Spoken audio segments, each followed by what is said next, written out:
하나님은 사랑이십니다. 사랑이라는 단어만 들어도 좀 가슴이 뛰지 않습니까? 사랑을 받고 사는 사람이 행복하다고 말합니다. 그런데 오늘은요, 우리가 사랑에 대해서 잘못 알고 있는 이런 불편한 요소들을 조금 걷어내는 시간이 되기를 원합니다.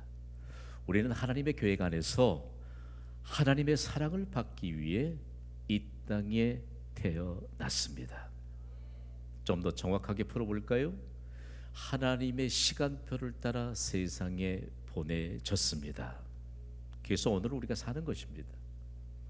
우리가 사랑받기 위해 태어났고, 우리가 하나님으로부터 사랑을 받는다면 그 사랑은 반드시 우리와 가장 가까운 이웃 사랑으로 증명돼야 합니다.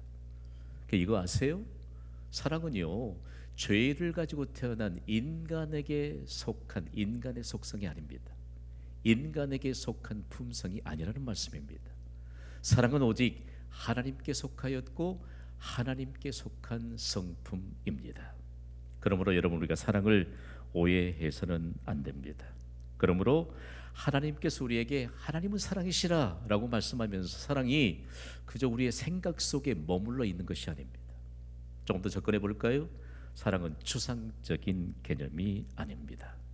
예수님이 이 땅에 오셔서 하나님이 사랑이심을 어떻게 증명해냈을까? 구약 성경의 원문은 히브리어이고요, 신약 성경의 원문은 헬라어입니다.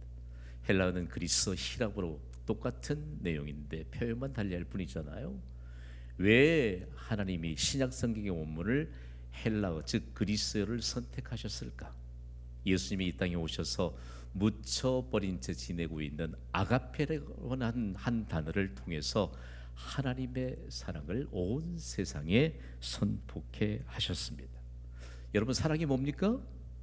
또 지금까지도 눈물의 씨앗이라고 말하는 분 계실까요? 사랑 때문에 울고 사랑 때문에 웃는다, 이런 표현은요, 하나님 사랑과는 차원이 멀어요. 여러분, 하나님은 사랑이십니다. 여기에 사랑에 대해서 가장 명확하게 온 세상을 향해 증거하신 분이 하나님의 실제이신 예수님이 사람의 몸을 입고 이 땅에 오셔서 탄생하신 역사적 그 사건이 바로 성탄, 곧 크리스마스입니다. 예수님을 통해 사랑이 뭐냐? 아가페를 통해서 나타내 주셨는데, 아가페는 도대체 무엇인가? 가장 좋은 길을 뜻합니다. 여러분, 가장 좋은 길로 우리를 인도하신 분은 예수 그리스도 한 분뿐이십니다. 그래서 아가페는, 사랑은 가장 좋은 길을 함께 걷는 것으로 세상에 드러났습니다. 예수님은 지금 나와 함께 계십니다. 우리는 가장 좋은 길을 예수님과 함께 걷습니다. 그리고 우리로 인하여 수많은 사람들이 예수님과 함께 가장 좋은 길을 걷는다라고 하는 중요한 증거로 우리를 도구로 삼으십니다. 선포합니다. 먼저 예수 그리스도를 믿는 우리로 인하여 가장 좋은 길을 함께 걷는 세상이 되기를 주님의 이름으로 선포합니다. 오늘 이 예배 어떤 분하고 같이 오셨습니까? 가장 좋은 길을 함께 걷는 이 중요한 사랑에 대한 증명의 과정인데, 예배처럼 영광스러운 일이 어디 있어요? 오늘 이 예배가 해답인 줄 믿습니까? 좀 밝아져야 되는데, 저는요, 경신교회 담임 목사라고 하는 높은 자존감을 갖고 있어요. 만약에 여러분이 하나님을 향해 예배하러 나왔음에도 불구하고 예배가 해답일진데, 가장 좋은 길을 예수님과 함께 걷는다는 것은 중요한 증거일진데, 우리의 표정이 밝지 않다면 우리의 믿음은 심각한 문제를 안고 있는 것입니다. 그래도 안 펴진 분들이 있으려고도 하고요. 여러분, 오늘 우리가 사랑이라고 하는 것은 가장 좋은 길을 함께 걷는 것으로 증명해야 합니다. 우리는 예수님과 함께 가장 좋은 길을 걷고, 그리고 우리로 말미암아 우리의 이웃이 가장 좋은 길을 함께 걷는데, 중요한 내용 하나를 오늘 우리에게 가르쳐 주고 있습니다. 이 시대에 수많은 사람들이 많은 정보를 가지고 있습니다. 우리가 가진 정보가 해답이 아닙니다. 우리 시대에 무슨 스마트폰이 있었어요. 내가 보기엔 그 어린아이가 글도 못 깨우친 것 같아. 근데 스마트폰을 손에 쥐더니 무슨 사진을 한 장 클릭을 했든지 그 사진 위에 대고요 이러고 있어요. 이건 정보를 가졌다는 증거인데 정보가 해답이 아닙니다. 우리가 아무리 많은 정보를 가져도 정보일 뿐이지 해답이 아닙니다. 우리 인생의 진정한 해답은 수많은 정보를 다 동원한다 할지라도 비교가 되지 않을 빅데이터이신 예수 그리스도 한 분뿐이십니다. 이 예배를 통해서 빅데이터이신 예수 그리스도를 만날 수 있게 되기를 주님의 이름으로 선포합니다. 예수 그리스도를 못 만나니까 아무리 오랫동안 신앙생활을 해도 예수님이 해답이신 줄을 모른 채 이 예배를 드려도 과연 내가 무엇 때문에 예배를 드리고 있는가? 이 예배예요. 세상이 줄 수 없는 하나님의 해답이 임한 줄 믿으시면 아멘 하세요. 여러분 이거 아세요? 하나님의 실제이신 예수님이 사람의 몸을 입고 이 땅에 오셨는데 하나님은 우리의 머리털까지 세신 바 된 전능자이심을 믿습니다. 이 믿음으로 예배를 드려야죠. 이 믿음으로. 얄팍한 정보 하나 가졌다고 그러면 비싼 스마트폰 사면 인생이 해결될까요? 그렇지 않아요. 오늘 우리에게요 가장 중요한 대목을 열어주는데 당대 예수님 당시에 가장 학식이 높았던 뛰어난 석학이었던 한 사람이 예수님께 겁도 없이 질문을 합니다. 질문했던 의도가 하나님이신 예수님을 모함하기 위해서 질문을 하는데 참 우습지도 않아요. 여러분 예수님께는 불가능한 일이 없음을 믿으시기 바랍니다. 이 사실을 모르니까 겁도 없이 이런 질문을 합니다. 다 함께 읽어볼까요? 시작. 모든 계명 중에 첫째가 무엇이니까? 우리는 성경을 읽다가 반드시 해석해야 될 부분들을 만납니다. 이 뛰어난 석학인 서기관도 해석이 필요 없죠. 첫째가 무엇인지 잘 알고 있습니다. 그리고 거기에 모여있는 대부분의 유대인들도 이 정황을 잘 알고 있습니다. 모든 계명 중에 첫째는 무엇인가? 가장 중요한 것을 일컫습니다. 성경은 언어 연구를 바탕으로 우리에게 중요한 하나님의 비밀들을 가르쳐 주는데 당시의 헬라어가 세계를 지배할 만큼 그런 영향을 발휘할 때 그 헬라어의 영향을 로마 제국이 받았고 그들의 언어인 라틴어가 있음에도 불구하고 수많은 문화의 꽃을 피웠던 헬라어 그리스어를 붙잡고 전 세계를 향해 로마 제국의 깃발을 세웠던 그때에도요 첫째가 무엇이냐? 가장 중요한 것입니다. 그런데 모든 계명 중에 첫째가 무엇이냐고 예수님께 묻습니다. 당시 이 정황들이 질문의 정황을 알아야 되는데 하나님으로부터 계명을 먼저 받았던 이스라엘 백성들이 하나님이 주신 율법 조항을 613개로 조각조각 냈습니다. 어느 것은 조금 중요하고 어느 것은 좀 덜 중요하고 그 결과를 보실래요? 248개 조항으로 반드시 해야 할 적극적인 명령으로 분류했고요. 그리고 365개 조항으로는 해서는 안 될 소극적인 명령을 처럼 총 613개 조항으로 만들어 놓고 얼마만큼 지키려고 애도 쓰고 안 지키려고 애들 쓰고 이게 정확한 해석입니다. 613개를 전능자이신 예수님 앞에 예수님 613개 조항 아세요? 이렇게 질문하는 것과 똑같아요. 저는 여러분의 사정을 모릅니다. 그러나 오늘 예배하는 여러분의 모든 사정을 예수님은 머리털까지 세신 바 된 전능하신 무로 여러분의 사정을 헤아리시는 줄 믿습니다. 믿고 예배하세요. 오늘 이 예배 이후에 영광스러운 해답을 우리의 삶의 현장에서 받게 될 줄 믿습니다. 그런데 613개밖에 되지 않는 조항을 가지고 예수님께 물어요. 그랬더니 예수님께서 그들의 중심을 꿰뚫습니다. 613개 조항이 있음에도 불구하고 그들은 실제적으로 하나님과 더 멀어지고 있었습니다. 여러분 우리가 오랫동안 신앙생활을 했는데 겉은 그리스도인인 것 같은데 하나님의 백성인 것 같은데 하나님과의 관계가 흐트러진 채 하나님과 점점 더 멀어지고 있지 않습니까? 하나님이 부르셔도 하나님 부르세요. 나야 뭐 내 생각대로 눌러 앉아 있으면 되지요. 주가 쓰시겠다고 해도 이건 내 것인데요. 이런 정황 속에서 예수님이 그에게 이렇게 대답하십니다. 오늘 보면 마가복음 12장 29절입니다. 우리 함께 읽습니다. 시작. 예수께서 대답하시되 첫째는 이것이니 이스라엘아 들으라 주 우리 하나님은 유일한 주시라. 아멘. 영어 성경 NIV 버전은요, 첫째라고 하는 부분을 아주 더 명확하게 해석하고 그리고 기록하고 있습니다. 첫째는 가장 중요한 것은, 여러분, 가장 중요한 것은 뭘까? 가장 중요한 것이 해답이라고 예수님이 말씀합니다. 이 가장 중요한 것에 대해서요, 이스라엘 백성들이 매일 2번씩 암송을 했더라고요. 그럼에도 불구하고 그들은 첫째, 가장 중요한 것을 암송하면서도 하나님과의 긴밀한 관계를 형성하지 못했습니다. 그들이 2번 암송했던 이 중요한 말씀을 우리 2번 소리 높여 읽습니다. 시작. 이스라엘아 들으라 주 곧 우리 하나님은 유일한 주시라. 이스라엘아 들으라 주 곧 우리 하나님은 유일한 주시라. 아멘. 하나님은 한 분이십니다. 성경이 말하는 유일하다, 하나라고 하는 것은 작은 것이 아니라 가장 큰 것을 의미합니다. 여러분에게 묻습니다. 지구는 몇 개예요? 지구가 몇 개예요? 한 개. 성경이 말하는 하나님은 한 분이신데, 한 분이신 하나님이 온 세상 우주 만물을 말씀으로 창조하셨습니다. 하나님이 지금도 질서 있게 운행해 가십니다. 하나님이 주인이십니다. 이 세상보다 크신 하나님, 유일하신 하나님께 지금 우리가 예배하고 있습니다. 그러니까 이 예배가 해답일 수밖에요.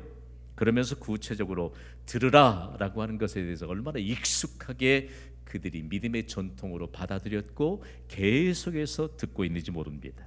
제가 들으라고 하면 여러분은 쉐마라고 말씀해 주세요. 들으라, 쉐마. 여러분, 하나님의 말씀을 들으면 반드시 순종이라고 하는 믿음의 행동이 따라야 하는 줄 믿습니다. 그러니까 우리가 상당 부분 말씀을 좀 해석할 때 들으라 라고 말씀하시면서 아멘을 해도 듣지 않아요. 지금까지 인류 역사상 인류학자들, 교육학자들이 최고의 교육이 무엇이냐? 쉐마, 하나님의 말씀을 듣고 순종하면 가장 뚜렷한 결과를 보게 된다는 말씀입니다. 교육에는 반드시 결과물이 있습니다. 여러분, 우리의 인생을 사는데 최고의 교육을 하나님이 우리에게 하고 계십니다. 들으라, 하나님의 교육 명령입니다. 인류 역사상 성경에서 가장 하나님의 말씀을 듣고 대표적인 인물이 됐는데, 쉐마라고 하는 이 단어를 통해서 파생된 이름이 있는데 사무엘입니다. 얼마나 가슴 뛰는지 몰라요. 오늘 삼부예배를 통해서 하나님의 말씀을 듣고 역사적인 인물로 태동되는 놀라운 인생의 전환점이 있게 되기를 주님의 이름으로 선포합니다. 이 결과예요, 결과. 최고의 교육을 우리가 지금 하나님의 교육 명령을 통해서 받고 있는데, 그래서 하나님이요, 우리와 하나님과의 관계를 통해서 하나님이 유일하신 주신데 하나님이 해답이시다. 그러면서 하나님의 해답을 이렇게 예수님이 제시하신 것입니다. 다 함께 선포하십시다. 하나님은 유일한 주시라. 당시에 유대 나라를, 이스라엘을 로마 제국이 지배하고 있었거든요. 로마 제국은 수백만의 신을 자기들이 직접 만들어서 숭배했던 우습지도 않은 나라예요. 로마 제국의 이 신앙의 중심을 한번 깨뜨고 들어가면 순전히 자기 만족이, 수많은 신들을 만들어냈는데 그들이 얼마만큼 집착했던 신이 있느냐? 가정 수호신을 두었습니다. 그러니까 가정 수호신을 하나를 딱 두면 자기를 위해 얼마든지 협조할 수 있다고 이렇게 믿었던 것입니다. 그러니까 로마 제국에게 지배를 당했던 유대 사람, 이스라엘 백성들이 보니까 그럴 때도 보이거든요. 그러니까 가정 수호신을 두고 나를 위해 최대한 협조할 신으로 그렇게 신뢰하기 시작합니다. 하나님은요, 우리에게 명령하시는데 하나님의 명령은 곧 하나님의 약속이요, 하나님의 명령은 곧 하나님의 축복인 줄 믿으셔야 합니다. 불편하거든요, 하나님의 말씀을 들으니까. 로마 제국은 승리의 깃발을 세계 곳곳에 꽂아가면서 가정수호신이라고 그럴듯한 거짓 신들을 숭배하니까 거기에 편승해간 겁니다. 혹시 오늘 삼부 예배 오셔서 골프장에 잠겨 있는 분 안 계십니까? 오늘 삼부 예배 자리 나와 있는데 아이고 이 시간 김장할 걸 그런 생각하고 계신 분 안 계세요? 이 시간 어디 뭐 결혼식에 가서 맛있게 피로연 가서 좀 식사 좀 할 걸. 이게요 로마 제국의 영향력을 받아서 유대인들이 지금 우습지도 않는 것을 믿음이라고 얘기하면서 자신을 위해 최대한 협조할 수 있는 가정 수호신을 만들었다. 수호천사라고 하는 것은 여러분 사람이 만들어낸 허울뿐인 명분이에요. 속지 마세요. 여러분 생각해봐요. 우리를 주의 천사를 동원시켜서 둘러진치고 보호하실 분은 하나님이신 줄 믿습니다. 얼토당토하게 무슨 엉뚱한 신들을 만들어가지고 말이에요. 우습지도 않는 이 시대에 편승하고 있는 우리를 향해서도 말씀하고 있습니다. 왜 영어권에 있는 나라들을 하나님이 복되게 하셨을까? 여러 가지 요인이 있는데 선교적인 입장에 찾아보면 하나님과 사람이 만든 신을 구별했기 때문입니다. 영어로 유일하신 하나님을 대문자 G를 써서 GOD로 표기합니다. 이건 유일하신 하나님이에요. 전능하신 하나님이에요. 우리에게 영원까지 생명을 주시고 영원한 즐거움을 주신 유일하신 하나님이 바로 갓이십니다. 그런데 사람이 만든 모든 신을 일컬어 잡신인데 소문자 G를 씁니다. 하나님이 복 주실 수밖에요. 여러분 우리가 믿는 하나님은 유일하신 주이심을 믿으시기 바랍니다. 이분 한 분이 우리 인생의 해답이세요. 그러니까 그야말로 소수 민족들이 사용했던 영어가 글로벌 언어가 됐잖아요. 그리고 우리의 생각과 사상을 꿰뚫어주고 모든 단어들을 통합해서 일치시켜줄 수 있는 놀라운 능력과 매력을 가진 언어가 바로 영어입니다. 여러분 하나님 한 분만을 신뢰하는 믿음이 있다면 우리의 잡다한 모든 생각들과 고민들을 완전하게 해결해 주시는 하나님의 해답이 임하게 될 줄 믿습니다. 다음으로 예수님은요 자기가 갖고 있는 학식을 가지고 덤빈 그 뛰어난 생각을 향해 하나님의 해답을 주시는데 주 너희 하나님을 사랑하라고 말합니다. 오늘 이 시대를 살아가는 우리에게 있어서 현실에 많은 문제들이 많다고 말합니다. 현실 문제를 가지고 하나님이 해답이신데 하나님이 해답이신 이 예배 현장에 나오는 것에 대해서 수많은 문제들을 열거해 놓습니다. 잘못된 겁니다. 문제가 많으면 많을수록 해답이신 하나님 앞에 곧장 달려오는 자에게 해답이 임하게 될 줄 믿습니다. 이것을 예수님은요 주 너희 하나님을 사랑하라는 이 중요한 짧은 문장을 통해서 우리에게 가르쳐 주십니다. 다 함께 선포합시다. 하나님을 사랑하라. 하나님을 사랑합시다. 저도 제 가족들을 얼마나 사랑하는지 몰라요. 진짜예요. 제 아내한테 물어보세요. 제 아이들한테 한번 물어보세요. 내가 얼마나 우리 가족을 사랑하는지. 그러나 그 사랑은 하나님을 사랑하는 이 사랑으로부터 가족들에게 그대로 전달되고 있다는 사실을 여러분 망각해서는 안 됩니다. 하나님을 사랑하십니까? 하나님을 전심으로 사랑하셔야 돼요. 하나님을 전심으로 사랑한다. 온전한 헌신은 과연 뭘까라고 하는 것인데 예수님이 수많은 무리들을 향해서 가르칠 때 하나님을 사랑하는 것에 대해서 너무너무 빈약한 그 중심들을 꿰뚫어 보셨습니다. 하나님을 마음으로 목숨을 다해 뜻을 다해 힘을 다해 하나님을 사랑하는 것을 증거해 보여야 되는데 여러분 한마디로 단어에 정리하자면 하나님의 뜻이 우리의 삶에 이루어지는 것이 복인 줄 믿습니다. 내 뜻만 고집하고 있으니 하나님의 뜻이 어디예요? 제가 제일 싫어하는 단어가 왕년입니다. 왕년. 왕년의 믿음이 좀 좋았다나요? 참말이에요. 왕년은 현재로 명확하게 증명하시기를 주님의 이름으로 선포합니다. 자기 뜻이 있었겠죠. 자기 생각들이 뭐 나보다 조금 더 열심히 한 그 내용들로 그대로 좀 드러났던 과정이었겠죠. 오늘 우리가 하나님을 사랑한다, 온전히 하나님을 사랑한다라고 하는 것에 대해서요, 이제 이쯤에서 예수님이 가르쳐주니까 예수님께 질문을 했던 석학이 묻지도 않는 이런 대답을 예수님이 그에게 주십니다. 오늘 본문 마가복음 12장 31절입니다. 읽습니다. 시작. 둘째는 이것이니 내 이웃을 내 자신과 같이 사랑하라 하신 것이라. 이보다 더 큰 계명이 없느니라. 아멘. 오해가 없기를 바랍니다. 하나님 사랑은 이웃 사랑으로 증명돼야 합니다. 하나님을 사랑하십니까? 하나님을 사랑하듯 이웃을 사랑해야 합니다. 지금 이스라엘의 중심을 깨뜨리고 있습니다. 하나님 사랑, 이웃 사랑, 이 사랑이 가장 큰 계명이라고 말합니다. 세상에는요, 하나님보다 큰 것이 없습니다. 하나님과 함께 하나님을 증명해낼 수 있는 것이 바로 사랑일 것인데 사랑보다 더 큰 것이 없습니다. 하나님을 사랑하십시오. 세상보다 크신 하나님의 약속이 우리의 삶에 이루어지게 될 것을 믿습니다. 하나님을 사랑하듯 이웃을 사랑하십시오. 세상보다 크신 하나님의 뜻이, 하나님의 복이 우리에게 임하게 될 줄 믿습니다. 예수님이 제자들을 향해 가장 강조했던 것이 이웃입니다. 이웃. 우리에게도 이웃입니다. 이웃은 도대체 뭘까?